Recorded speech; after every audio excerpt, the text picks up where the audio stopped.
Good evening, Azel. I know it's 7 p.m. for you, so I'm wondering, how has your day been?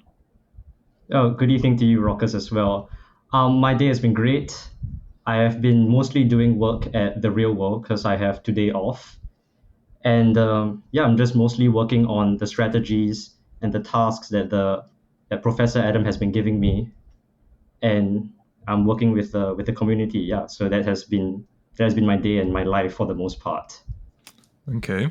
And when you say today is a day off, are you comfortable revealing what you do outside of crypto?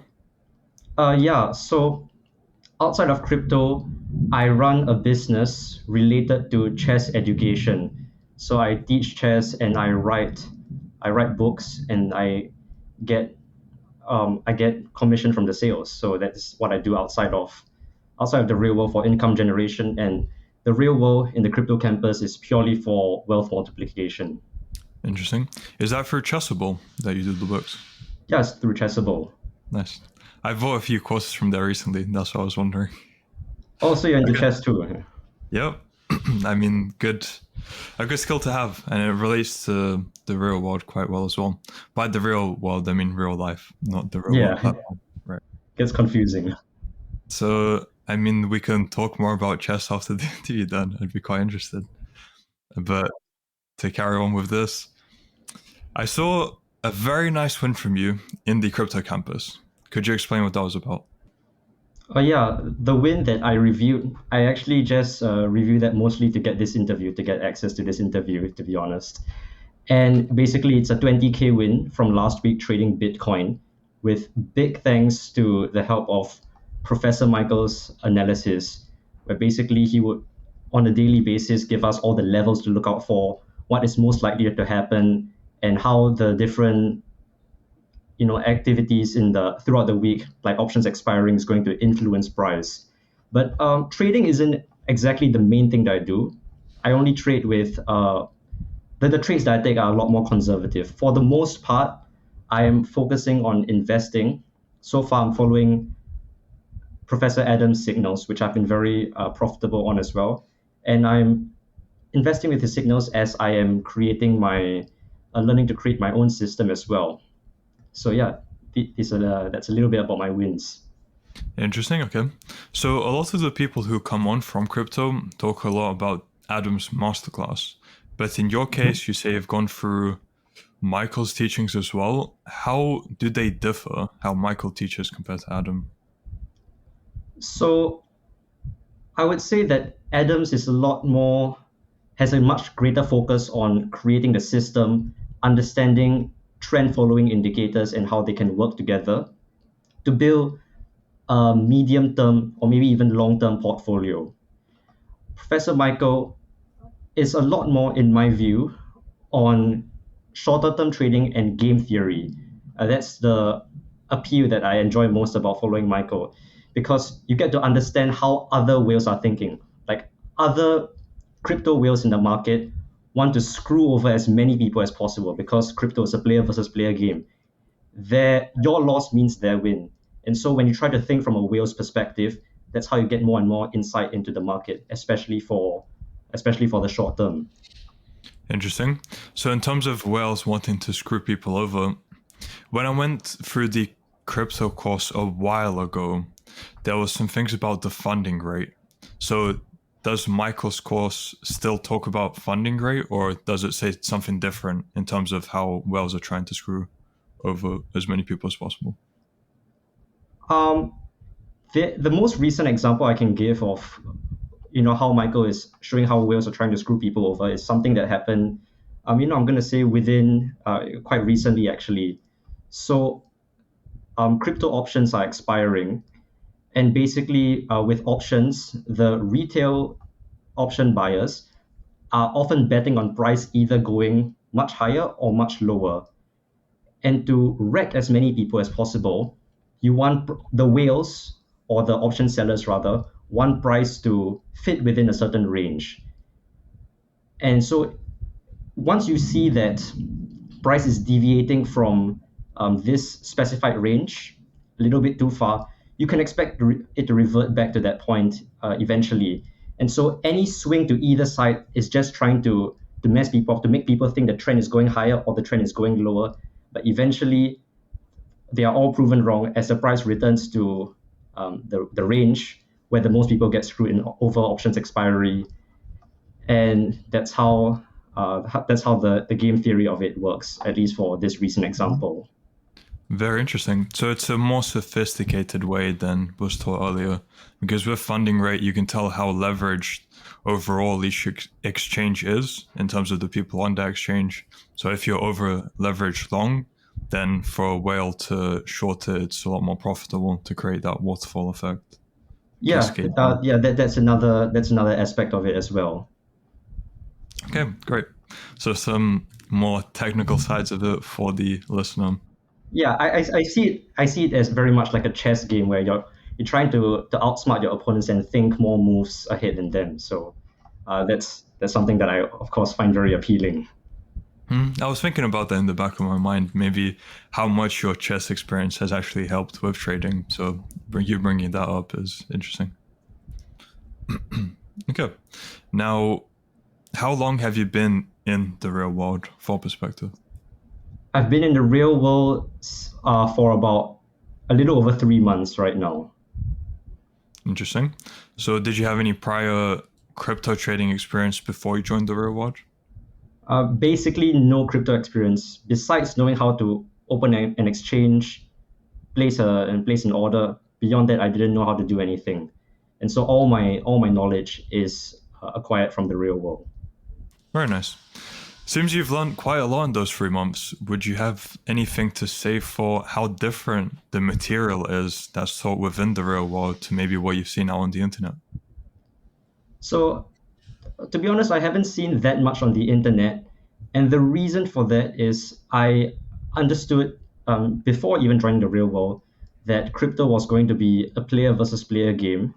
So any information or news that gets excessively popular, any signals or calls that get excessively popular, it's unlikely to become true because by the nature of crypto, you're not going to have a large number of uninformed retail investors making a lot of money.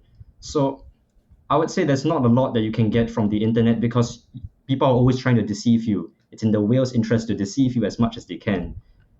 And so what I really like about the real world is how all this nonsense is filtered out and you get to know exactly what you need to know, and you have a very, very clear path towards mastery.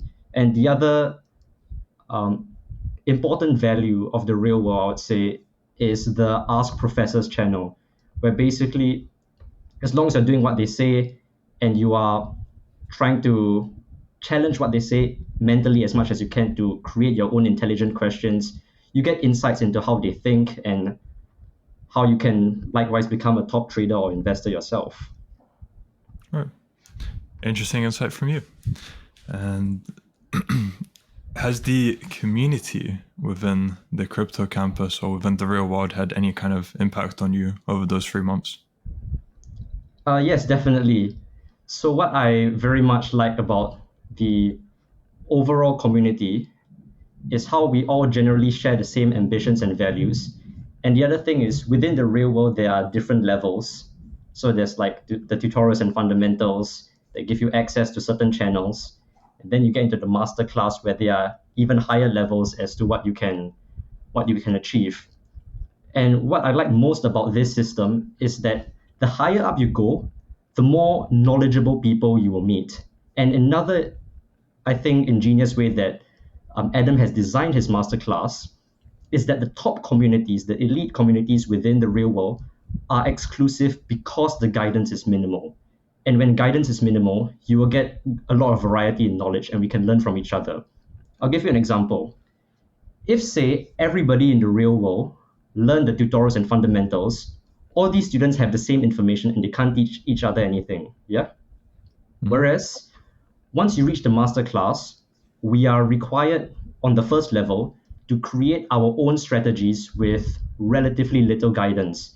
And what's going to happen is we'll all come up with unique strategies on different altcoins, and then you start to get a variety of knowledge, and that's where you can learn from each other, and you have a vast pool of knowledge. instead of just a single professor.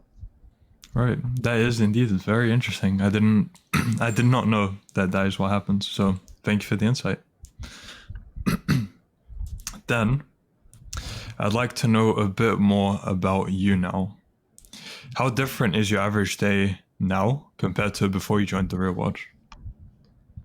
But I would say that in terms of values, it was largely the same in that I was always a very ambitious person. In fact, I can share a little bit about my life history so you understand why a community like the real world would appeal to myself in the first place. So even when I was like 5 years old, maybe, since I was maybe 5 years old, I've always been super ambitious about something. It could be anything. The most significant one I had was chess. And I picked up chess as a teenager and I worked at it all the time. And within like 3 to 4 years, I finished top three in my country, and it was like the national championships. And then from there, I wanted to make a living from chess. So that's the hustle aspect of my life that I wanted to nurture. I tried to make a living from it. It was like 2019, 2020 at the time, and it was super difficult. Not only because I didn't have Hustlers University to give me any business advice, because also during COVID, we were all in a lockdown. People didn't have as much spending power as before, and I could only make my money through the internet. And so I tried very hard. I tried everything within my power to make as much money as I could from chess. I sent emails to many different chess companies. I was answering chess related questions in the forums like all the time in hopes that I could, make a reputation for myself. I was also spending many, many hours writing educational articles that got very, very few views. And I was even giving free lessons in hopes that I would maybe get some clients that could pay me consistently. And throughout that time, this 2019, 2020, when I was trying to get things off the ground, if you take the total amount of money I've made, you divide it by the total number of hours I spent working, my hourly rate was probably like $1 to $2 on average. Mm-hmm. So it was quite terrible. But thankfully, after significant grinding, I managed to publish my own book, or you can call it a chess course. I published it, and it very quickly became a bestseller, and that's where there was significant spillover effect. I was getting a lot of commission from the sales. I was getting more students, and the students were willing to pay me much more for my time. And subsequent publications that I made would also sell pretty well. So you can see how someone like Andrew would appeal to myself, right? We are both very ambitious. We like the hustle, maybe taking contrarian pathways, and we are both, business-minded chess players. So that was the characteristic of Andrew that appealed to me. And the reason that I joined the real world is even though I had a lot of money, for a 19, 20-year-old, you could even say a lot of money for like a 50-year-old, the thing I was most worried about was first I knew there was a lot more money to be made that I was not getting my hands on. And the second is, even if I become even more successful through my chess business, I would have to learn how to invest anyway to prevent my wealth from getting eroded due to inflation. And so that's when I decided to join the real world. And before I even signed up, I knew I was going straight for the crypto campus to learn how to manage my wealth properly. So that was life before the real world. And after I got into the real world, everything was actually extremely fantastic because I was expecting something for it to be much more dry because most of the online courses I've gotten, usually what they have on the front end are very like flashy YouTube videos with good editing and all that. And then once you buy the course, it's very dry educational material and they're expecting you to be disciplined about it. But that was not the case for the real world. They made sure that they covered all the basics in great detail. They had fantastic video editing with the music in the background that was not too loud or soft, and they had the fancy transitions for the video edits that go like and so not only did they cover the basics in great detail, they also created it such that the lazy average intelligence dopamine fried student could still learn something from it. And so the real world has far exceeded my expectations, and this has made it very easy for me to acquire new knowledge and bring my investing game up in within just these 3 months or so. Right. Because the philosophy here is undercharge and over deliver, I guess. Yeah, And it's so rare for courses because, as you were saying, even usually any course you pay for, they usually try to charge around the same as in terms of value they're providing, or charge even more for than the value they provide. So it's, I guess, refreshing to see it this way in the real world. You undercharge and then way over deliver. But exactly. Yeah. maybe a negative to that is then people start thinking it's a scam because what value can I actually get for $50 before they join? So yeah. Was that the case with you? Were you debating like how much could I actually learn for $50, or was it different? There were two things that made me go for it regardless. The first is that $50 in comparison to the potential upside is not a lot of money. So there's very little to lose and there's a lot to gain. The other thing is, if the real world was truly a scam, I would expect it to go on a one-off payment, just scam people once, grab as much money as you can, and then run away, as opposed to have it on a recurring monthly basis. Because then, retention becomes an issue if you're truly a scam. So the fact that it was a monthly payment convinced me that it was not very likely to be a scam and that it was indeed offering significant value. Right. Very good way of looking at it, because it's been almost 100 interviews and no one has actually brought up that point that it would just be an upfront payment if it was a scam and not recurring monthly. So I like Yeah. that. Nice. Can tell the chess making you think in different angles. So very nice. Now, I'd like to go back a bit to, is there any more to say for what kind of an impact Tate has had on you personally? The impact Tate had on me was, I'm going to say it's a lot more related to the lessons that I've gotten from the real world. And the main one that I got from Tate in the real world was to not be a geek. So even though I have always been very ambitious, I would consider my past self quite a geeky person because I was very one-dimensional. If it was chess that I was working on, I would only do it all the time, all my free time, and I would ignore all the other aspects of my life. And what I've noticed from Tate, and I question why did I have this intuition to respect him, more so than other richer people, for example, or other stronger people, was that people like Tate and the professors and the culture that they try to embrace is to max out your stats across the board. So yes, work as hard as possible on your ambitions, but also exercise aggressively, regularly socialize, and experience the variety that the world has to offer. And this will not only lead to greater life satisfaction, but also success. Because when you squeeze more activities in your day, you find a way to be more productive. So that's the main takeaway that I had, which is not to be so one-dimensional, but focus on being on excelling in all areas of life.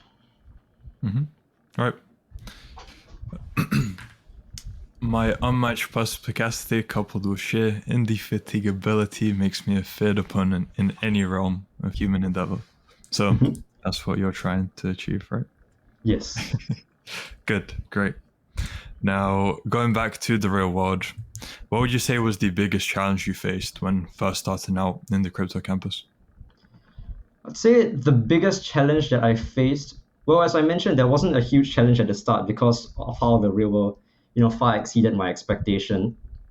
But I'll say the biggest challenge happened after I passed the masterclass exam to get into the private server. And the reason I found it very challenging is that we were required to construct our own strategies with very little guidance. And so there were many times where I would be, trying to create a strategy for many hours on end and still make close to no progress, or basically no progress at all.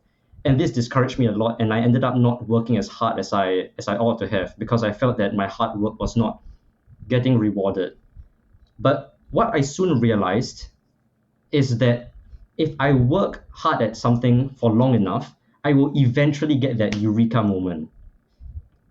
And so even though you apply your efforts consistently, the progress you make will come randomly. Right. And it's important to be at peace with that. So yes, the difficulty was in being consistent with my effort because I was easily discouraged from a lack of progress. And I found a way to overcome it, which is just be at peace with the game, be at peace with the fact that you could be putting in your 100% for a full day and still make no progress. But if you do this every single day, the progress will eventually come. The progress is guaranteed to come, in fact. And then when it does come, it will be exponential in terms of gains and everything else. That is sort of correct because it took me in the masterclass exam we have to in the masterclass server on the first level we have to build three strategies, and it took me many months, actually not many months, maybe many weeks before I even understood the scripting language, and then from there it was maybe a week to create a strategy and then a couple of days for the next one, and I finished the last strategy in maybe like 1 or 2 days. So it does get faster and the more you go on. And as you said, yeah, the progress will be exponential. And then in terms of gains, you're not making really any gains at that point. Maybe you're unsure of, oh, I don't know how this will work. Or maybe you do backtest the algorithm, I'm not sure. But then once you actually start implementing and adjusting everything, then the gains become exponential. Right? Yeah. I mean, these are back-tested strategies, and there's not a lot. This is more just to get a feel and make sure you understand how all the indicators work and how they work together. So it's not you do not necessarily have to create a system that is as perfect as Professor Adams, but this is a good start into getting into an introduction to creating strategies independently. Okay. The reason I was trying to phrase it like that was when you mentioned earlier the time you had put into chess, if you were to break up the hours to an hourly rate, it would come to $1 to $2 an hour. So that's a linear way of looking at it. But what I'm trying to get at is now, let's say with crypto, the time you put in at the start, you wouldn't have seen much results. Maybe you were just backtesting, not really using your own money. And maybe you weren't too sure if it would work when you started implementing it. But then when you actually implemented, I mean, now you have the results of 20,000 gained within the past week. So I would say that is exponential gain. From my Yeah, that was generally unrelated to the investing strategy that I was using because the strategy created in Adam's masterclass is for medium to long term, right. whereas the This is 20K that I made last week were more short term trades with the help of Professor Michael's analysis. But yes, you make a good point about the exponential gains. Even though I was making $1 to $2 on average, the next year the hourly rate was just insane. And the good side about the real world is that they let you earn as you learn, so you can follow signals passively, so that you don't have to worry too much about what the market is doing and stress out about your money or missing out on any pumps, and just concentrate fully on mastering the craft of investing. All right, good point. And now let me know if you need some time to think about this question. It's the one that usually requires the most thought.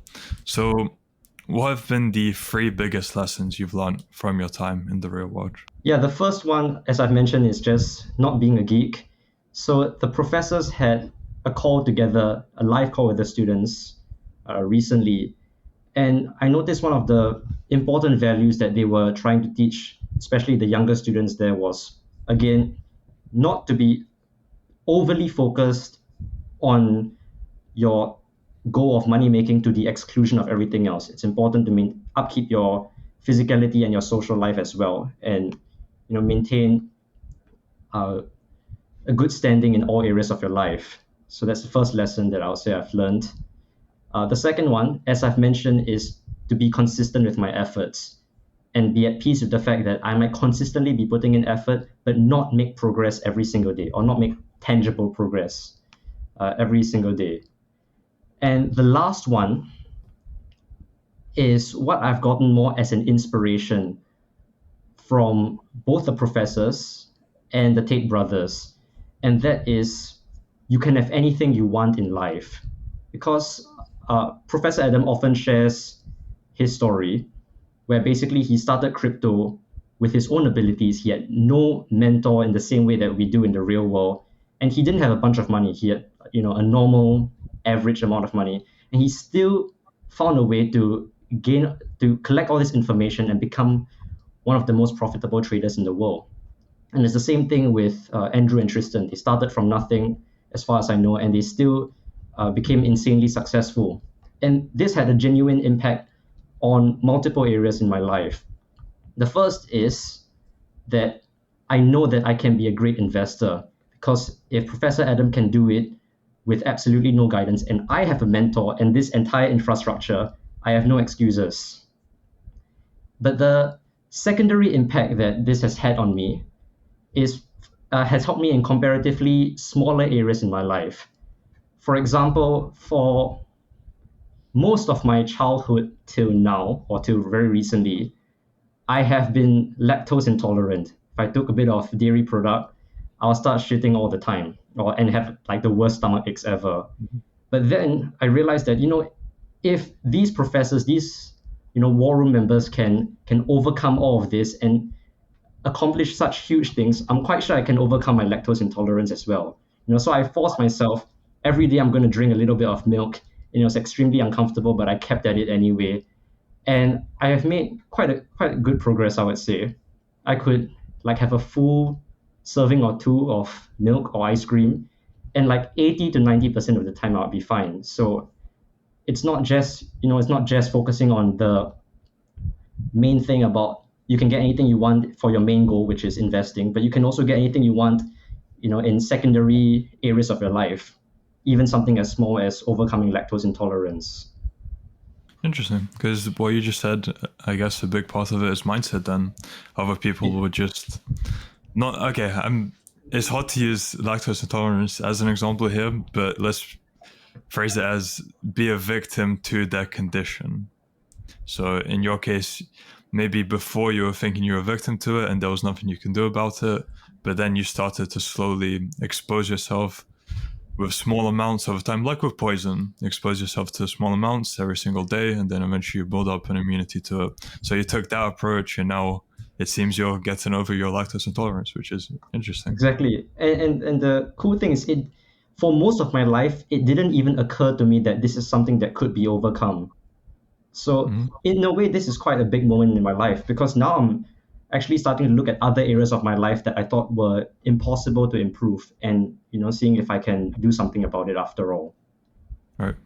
And it's something maybe the listener can think about as well for their life. Yeah. Great. Interesting insight coming from lactose intolerance again. Yeah. Very nice. Okay, so since you're on this trajectory now, where do you see your life heading in 6 months to 1 year? Well, to be honest, Rockers, I'm not very sure where I'm headed in the next 6 to 9 months. The reason is that every couple of months I end up surprising myself on the trajectory that I'm heading towards. Like 4 months ago, I didn't know I was going to be joining the real world and focusing so intensely on investment. And back when I was doing my chess business, I was basically swinging from place to place trying to find wherever the money's at. And so I also had no idea where my life was going to be headed. What I can say that what I do think I will be aiming to accomplish over the next couple of months is to really exhaust all the knowledge the real world can offer on medium to long term wealth multiplication. So, definitely one of which will be reaching the highest level of Adam's masterclass. And maybe I'll even, analyze trading, a bit more of game theory, so I get additional perspective from Professor Michael as well. I might even be looking at NFTs, and maybe I'll even branch into the stocks campus to see different methods of analysis on price data. And it's completely understandable what you're saying with not knowing where you'll be in 6 months and further. Even I'd say the same for myself. It's a kind of generic question I ask people, but in my case, things just changed so fast. Like 3 months ago, maybe just over 3 months ago, I didn't really know I'd be doing interviews and how they'd scale. So Yeah, I mean, similar situation. Who knows where my life will be in 6 months as well? It's just, again, I want to hear people's perspective on it. That's why I ask it. Yeah, but I think actually this is a good thing, and actually is another aspect of the culture that I appreciate for people that work close to Andrew, and that is speed.